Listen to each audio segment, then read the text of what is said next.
Hello guys, welcome back to Sterndev, and in this video we are going to see how to enable SSH in our Ubuntu server. So first of all, you have to log in into your Ubuntu server and type your command sudo apt update. I already have typed and it is working here. And then enter next command sudo apt upgrade, hit enter. Now we will copy this command sudo apt install openssh-server and paste here.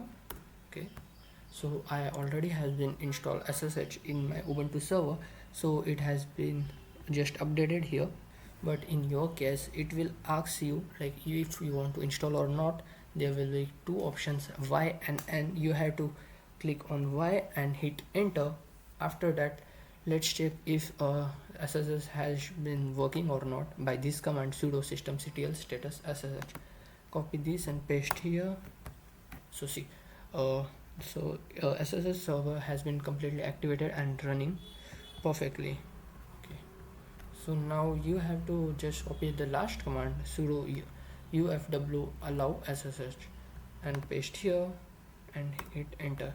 So it's basically rule for your SSH. If you want to use SSH on your other like Windows or any different system, the rules has been added.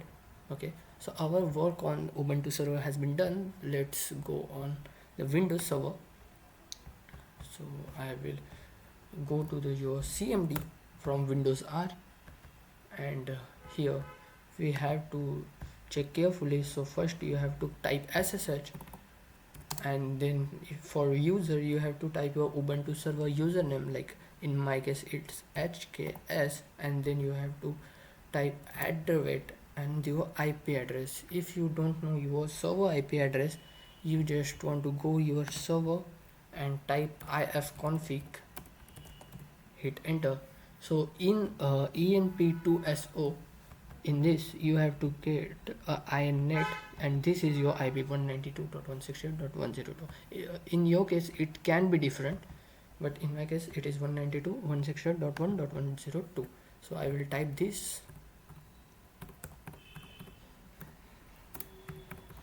Okay, and now let's click enter, and it's asking for our password. So you have to enter your Ubuntu server password, not your Windows password, and type your Ubuntu server password and hit enter. And see, I have login into my Ubuntu server from SSH, and let's check if this is working correctly or not.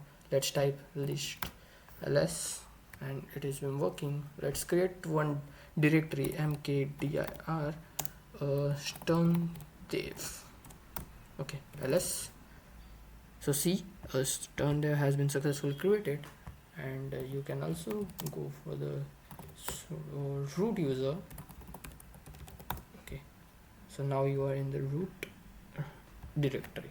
So like this, you can install the SSH server in your Ubuntu and use in your different types of operating systems. I will also forward you these commands in YouTube description, so you can also easily use this. So that's for it for today, guys. Thank you for watching, and bye bye.